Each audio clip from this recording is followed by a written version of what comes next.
Hello everyone, আমি তানভীর।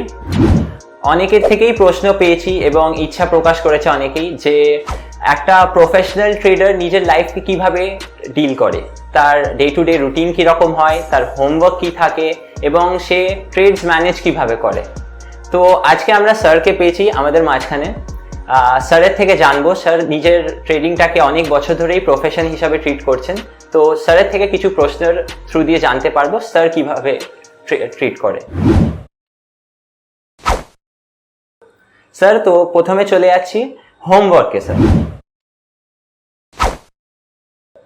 তো আপনার প্রসেসটা কি থাকে স্যার? হোমওয়ার্ক আপনি একটা ট্রেডিং ডেকে যখন অ্যাপ্রোচ করছেন। First of all intraday trading করার জন্য যেটা লাগে যে আগের দিনের প্রাইস বিহেভিয়ারটা কি ছিল, ভলিউম বিহেভিয়ারটা কি ছিল, আমরা চার্ট ফার্ট কিংবা ইনফরমেশনটাকে পুল করে দু চারটে শেয়ারকে আইডেন্টিফাই করি। আমি ব্যক্তিগতভাবে ওইগুলোকে পছন্দ করি যেটার একটা থিম আছে। লেটসে গতকাল সিমেন্ট স্টকসগুলো ভালো ভলিউম ভালো প্রাইস তৈরি করেছিল, তাহলে আজকে ইন প্রবাবিলিটি কন্টিনিউশন প্যাটার্ন হবে। এখন দু রকমভাবে হতে পারে যে সকালবেলা সেটা আগের দিন ভালো ছিল বলে আজকে ভালো খুলে ফেললো, তো দুদিন ভালো তখন তো আর ভালো থাকবে না, তা ওটা রিট্রেস করবে। তাহলে ওখানে রিট্রেসমেন্ট ট্রেডিংয়ের আইডিয়াসগুলো রাখি কি কোন সাপোর্ট প্রাইস পেলে পর কিনবো, কেন এটা আবার কন্টিনিউ করবে। এটা একটা থিম বেসড ট্রেডিং ভাবি। এছাড়াও আমাদের টেকনিক্যাল চার্টসে প্রাইস ভলিউম ব্রেকআউট বলে একটা আমরা বার করতে পারি যে কারা কালকে প্রাইসটা এবং ভলিউমটা ব্রেকআউট করে বেরিয়েছে। আবার অনেক সময় হয় যে লাস্ট 60 ডেজের হাইয়ের ওপর বন্ধ করেছে, কিংবা এটা পর পর পর পর চারটে জ্ঞান থিওরি অনুযায়ী চারটে উইকের ওপরে বন্ধ করেছে। এগুলো সব বুলিশ স্টকস আছে। এছাড়াও দেখতে হয় যে আচ্ছা ইন্ডেক্সটার কি অবস্থা, ইন্ডেক্সটা কি ওয়াবলি, মানে যেতে পারছে না ওপরে, ওপরে গেলে বারে বারে পড়ে। যদি ওপরে গিয়ে বারে বারে পড়ে তাহলে সেন্টিমেন্ট অ্যাফেক্ট করবে, সুতরাং যারা যারা বুলিশ স্টকস তারা পারফর্ম নাও করতে পারে। সেই জন্যে ইন্ডেক্সটা একটা অ্যানালিসিস করে দেখা যায় যে কোনো রেজিস্ট্যান্স জোনে দাঁড়িয়ে আছে কিনা, এইসব করে একটা শর্ট লিস্ট হয়, ওয়াচ লিস্ট তৈরি হয়। এখন অনেকগুলো ওয়াচ করলে তো কাজ করা যাবে না, তার থেকে আবার দুটো কি তিনটে খুব স্পেসিফিক হয়তো করি। অবভিয়াসলি তার মধ্যে আমার ব্যক্তিগত পছন্দ যেসব শেয়ারগুলো যদি থাকে তাহলে ভালো। আর কিছুটা আছে যে ও কম্পালসারি রিলায়েন্স আমি ট্রেড করবই করব, ও কম্পালসারি আমি একটু অ্যাক্সিস ব্যাংক ট্রেড করবই করব, ও কম্পালসারি আমি হয়তো টাংলা ট্রেড করবই করব। এরকম কতগুলো নিজের পছন্দ শেয়ার আছে, সেটা হয়তো 4-5টা আছে। এইবার ট্রেডিং শুরু হওয়ার সময় সকালবেলা আমরা ট্রেডিং রুলস যা যা শিখেছি, যারা যারা ছাত্র আমাদের অনলাইন কোর্সের তারা জানে ট্রেডিং রুলসে অনেকগুলো ক্রাইটেরিয়া দেখতে হয়। সেই ক্রাইটেরিয়া একটা জিনিস বুলিশ আছে, তো ভাবলাম এটা বাড়বে। সকালবেলা ক্রাইটেরিয়া হচ্ছে ওপেনিং আর হাই এক, তাহলে তো হবে না। তাহলে কি তলায় নেমে তারপর বাড়বে? হতে পারে। তাহলে সাপোর্টটা দেখার চেষ্টা করি, পিভটটা দেখার চেষ্টা করি, না পিভট ভাঙছে না, ঠিক আছে ওপেনিং হাই এক আছে, বাট যেহেতু গতকাল বুলিশ পিভটটা ভাঙছে না, তাহলে স্ট্রং সাপোর্ট আছে, চলো এখানে কিনি, সাপোর্ট একটা কোনো সাপোর্টকে স্টপ লস দিয়ে দিলাম। এরকম করে এখানে জিনিসটা প্রথমে 9:15 থেকে নিয়ে 9:20-25-এর মধ্যে জিনিসটাকে ফাইনালাইজ করতে হয়। এছাড়াও যারা ট্রেড করেন ডেইলি তাদের প্রত্যেকটা ব্রোকার টার্মিনালে যারা সব টার্মিনাল আছে তাদের সব ইন্ট্রাডে চার্টস থাকে। হ্যাঁ, তো ইন্টারনেট চার্টসে হয়তো দেখা গেল যে বাহ চার্ট বলছে বেশ ভালো, RSI ট্রেন্ডিং আপ ইত্যাদি ইত্যাদি, যেটা আমার লাইভ সেশনে আমি অনেকেই দেখেছি। একটাই লাইভ সেশন করেছি, আগামী দিনে আরো লাইভ সেশন করবো। সেটা দেখে হয়তো একটা নতুন আইটেমে কিংবা নতুন জায়গায় ঢুকে পড়ি। এছাড়া একটা ব্যাপার আছে, একটা কায়দা আছে, সেটা হচ্ছে যে প্রত্যেক হাফ অ্যান আওয়ার মনিটর করা হয় যে ন্যাশনাল স্টক এক্সচেঞ্জের যে ইউনিভার্সে তারা কারা কারা ব্রেকআউট করেছে, যেটা অ্যাপসের মাধ্যমে বিভিন্ন সাইট থেকে পাওয়া যায়, কিংবা টপ গেইনার্স কারা সেটাও পাওয়া যায়। তো টপ গেইনার্স যখন আমার যে লিস্টে আসে তখন আমি ভাবার চেষ্টা করি যে কেন top gainers, why is it performing, কি ব্যাপার, তাহলে কি ফার্মা পারফর্ম করছে, টপ গেইনার্স কি ব্যাপার, তাহলে কি মেইন মার্কেট উইক, কেন ফার্মা স্ট্রং হওয়ার চেষ্টা করে যখন মার্কেট ডিফেন্সিভ, তো তার মেইন মার্কেটে উইক থাকে। এরকম করে এডিশনাল স্টকস আসে, সেটা খুব কুইক ট্রেডিং এর জন্য আমি অ্যাকসেপ্ট করি, কারণ ওটা পড়াশোনা অত করা নিয়ে আগে থেকে। তো একটা আছে টক করে একটা 5-6 টাকা পাওয়ার জন্য একটা ট্রেড সেট আপ নিয়ে নিই।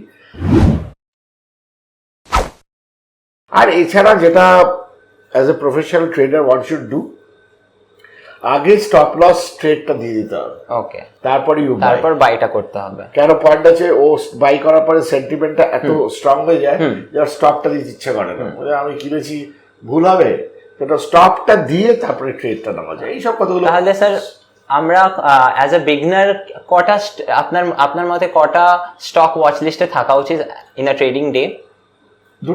দুটো ম্যাক্সিমাম। তারপরে চোখ কাজ করবে না।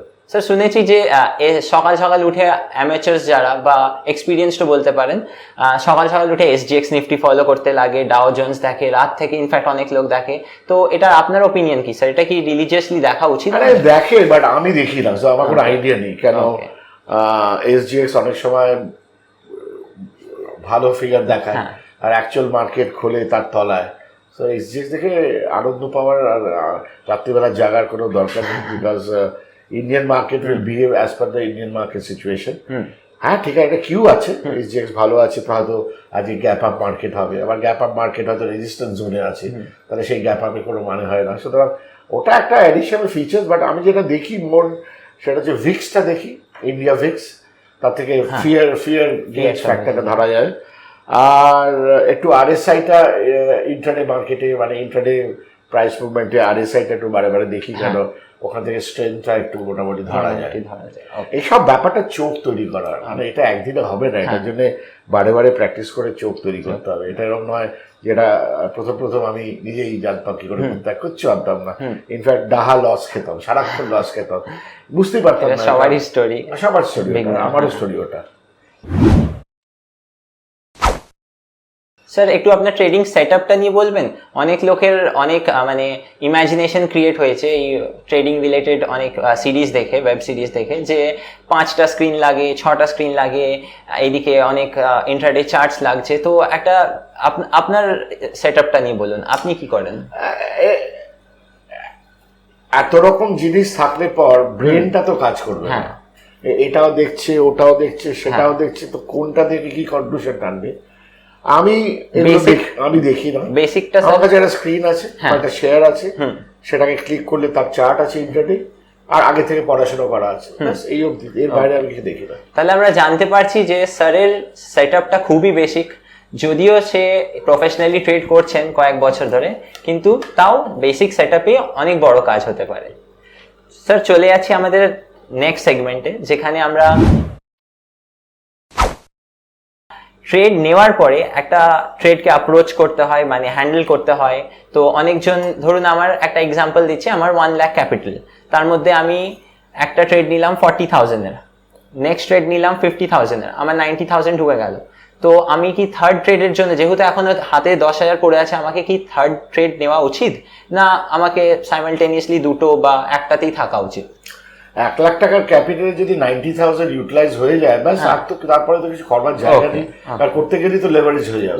আর leverage trading is very bad. Okay, বিগিনারদের জন্য একদম একদম। ওকে, ইনফ্যাক্ট আমি বলবো 1 লাখ টাকায় খুব বেশি হলে ওই 50-60 হাজার অব্দি যাওয়া উচিত, তার বাইরে যাওয়া উচিত না। একটা জিনিস বুঝতে হবে, আমার 50,000 টাকার পজিশনে যদি 3% তলায় স্টপ হয়ে যায়, আমার 1500 টাকা চলে যাবে। আমার যদি 1 লক্ষ টাকা ট্রেডে 3% যদি স্টপ হয়ে যায়, তাহলে 3,000 টাকা চলে যায়। সো বেশি বেশি করলে পর স্টপ যদি কেটে যায়, এবং স্টপটা তো দিয়েই কাজ করতে হবে, তাহলে খুব মানে ভীষণ নার্ভাসনেস এসে যাবে। স্যার একটা প্রবলেম দেখা যায়, আমরা সবাই ফেস করি, যে ইন্ট্রাডেতে ট্রেড নিলাম, প্রফিট শো করছে, তারপরে টার্গেটটা কি রকম হবে, মানে আমি ভেবেছিলাম 1000 টাকা লস করব, এখন চোখের সামনে আমি 1200 টাকা প্রফিট দেখতে পাচ্ছি, তো এটা ছেড়ে দেবো না আর একটু কিছুক্ষণ ওয়েট করবো, একটা রেজিস্ট্যান্স অবধি ওয়েট করবো? টার্গেটটা কি রকম রাখবো? না, প্রথমে হচ্ছে যদি আমার 1000 টাকা স্টপ লসে কোনো ট্রেডে 1200 টাকা আসছে, 50% অফ দ্যাট ট্রেড আগে প্রফিট বুক করতে হবে, মানে 600 টাকা বুক করে নিতে হবে। এইবার বাকি ওই ট্রেডটায় 600 টাকা গেইন করছি, হতে পারে 800 টাকা গেইন করছি, হতে পারে 1100 টাকা গেইন করতে, হয়তো হতে পারে 800 টাকা যেটা গেইন করছিলাম সেটা হয়ে গেছে 300 টাকা, তারপরে দেখছি 200 টাকা পড়ে যাচ্ছে। হ্যাঁ, যেই দেখলাম ওটা আর নেই, টাকা বেঁচে দেবো, আর কিছু না হোক হাতে 600 টাকা এসে গেল। ওইভাবে করতে হয়। তবে পার্সেন্টেজ হিসেবে আই থিঙ্ক 1% থেকে 2% গেইন হলে পর should be enough, more than enough. মানে আমি যদি দিনের দিন 1 লাখ লাগিয়ে 2000 বা বিরাট বিরাট বিরাট, ওকে, মানে আমার 2% টার্গেট রিচ হয়ে গেছে। স্যার আর একটা কন্ট্রাডিক্টিভ ব্যাপার হচ্ছে যে ধরুন ফার্স্ট ট্রেডটাই লস করে ফেললাম, লস করার পর বলা হয় যে রিভেঞ্জ ট্রেডিং করো না। এবার আমি একটা ক্লিয়ার সেট আপ দেখতে পাচ্ছি যে আর একটা ট্রেড নেওয়া যায়, তো আমাকে কি সেটাই এগোনো উচিত? বা ধরুন সেকেন্ডটাতেও লস করে ফেললাম, তো থার্ড ট্রেডে কি এগোনো উচিত? প্রথম কথা হচ্ছে যে আমার যে ট্রেডিং ক্যাপিটালটা আছে ধরা যাক 10,000, তো 10,000 আমি এই মাসে, মার্চ মাসে কিংবা এপ্রিল মাসে, এখানে যে মাসটাই হোক, যে আমি 20 দিন ট্রেড করবো। তো 20 দিন ট্রেড করতে পর দিনে 500 টাকার বেশি লস করলে 10,000 টাকা বেশি হয়ে যাবে। কিংবা আমি 10 দিন ট্রেড করবো, তাহলে আমার যে 10,000 টাকা আছে আমি 1,000 টাকা করে লস করতে পারি 10 দিন। তো যেদিন 1,000 টাকা লস হবে সেদিন গেট আউট, আবার কাম ব্যাক টুমরো। সেটা করতে গিয়ে হয়তো 300 টাকা গেইন হলো, তাহলে আমার 1,000 টাকার যেটা লস হলো আমার কষ্ট হতো না, আমার এখন 300 টাকা গেইন হয়েছে। সো আমার ট্রেডিং ক্যাপিটালটা ওই 1,000 টাকাটা আগের দিন সেটা বেঁচে গেল, 300 টাকা পেলাম, 1300 টাকা হলো। আর আজকে আরো 1,000 টাকা আমি লস করতে পারি, কারণ আমার 10,000 টাকা, তাই 2300 টাকার উপর আমি স্টপ লস দিয়ে কোয়ান্টিটিটা একটু বাড়িয়ে দেবো। মানে আগের দিন যদি 50 টাকা করে 50টা শেয়ার করি, আজকে হয়তো 75টা শেয়ার করবো। এই করে করে করে অ্যাডজাস্টমেন্ট করতে করতে করতে করতে 10 দিন ট্রেড করতে ম্যানেজ করতে হবে। আর এইভাবে ক্যাপিটালটাকে মানে লস না খেয়ে ক্যাপিটাল প্রোটেকশন করার একটা বড় কাজ আছে, বাট ক্যাপিটালটা কতটা আমি লস করতে পারি সেটা আগে ফিক্স আপ করতে হবে, মানে otherwise you cannot go on trading. আপনি যে এক্সাম্পলটা দিলেন ওই হিসাবে আমরা ক্যালকুলেশনটাকে বাড়িয়ে নিতে পারি অ্যাকর্ডিং টু ক্যাপিটাল। আর যদি এই মাসে 10 দিন ট্রেড করার জন্য 50,000 টাকা ক্যাপিটাল থাকে, তাহলে আজকের জন্য সে 5,000 টাকা লুজ করতে পারে, তার বেশি যদি করে he should be coming out. Sir trade নিয়ে তো আলোচনা হলো আমাদেরই,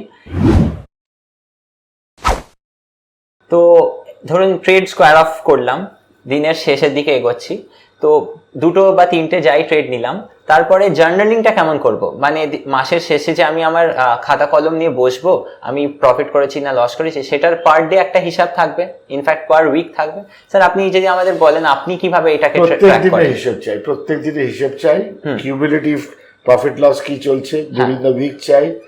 দেখা গেল প্রফিট ছিল শুরুতে 1,500 টাকা, তারপরের দিন 300 টাকা মানে 1,800 টাকা, বুধবার আবার 300 টাকা 2,100 টাকা, বৃহস্পতিবার 600 টাকা লস, 2,100 মাইনাস 600 1,500 টাকা, শুক্রবার আবার 200 টাকা প্রফিট, তাহলে 1,500 1,700, এই উইকটা 1,700 বানিয়েছি, ফেয়ার এনাফ, বন্ধ করো, এর পরের উইকের জন্য আবার তৈরি, এই কন্টিনিউয়াসলি হিসাব রাখতে হবে। ওকে, সো আমাদের ভিডিওটা এখানেই কনক্লুড করতে হচ্ছে। ইন্ট্রাডে সম্বন্ধে এবং ডে ট্রেডিং একটা প্রফেশনাল ট্রেডার কিভাবে করে, কিভাবে অ্যাপ্রোচ করে সবই জানলাম, স্যারের থেকে শিখলাম। আজকের জন্য এতটাই। নেক্সট ভিডিওতে আশা করছি আমরা সুইং ট্রেডিং বা ডেলিভারি স্টাইল ট্রেডিংকে কভার করব। Thank you. নমস্কার, সিদ্ধার্থ চ্যাটার্জি। আমার ইউটিউব প্রোগ্রাম আপনাদের ভালো লাগলে সবাইকে বলুন শেয়ার করতে এবং সাবস্ক্রাইব করুন। সঙ্গে আছে টেলিগ্রাম, সঙ্গে আছে ফেসবুক নতুন, আর সঙ্গে আছে ইনস্টাগ্রাম নতুন। এই কটা প্রত্যেকটা লিঙ্ক আপনি এখানে পাবেন।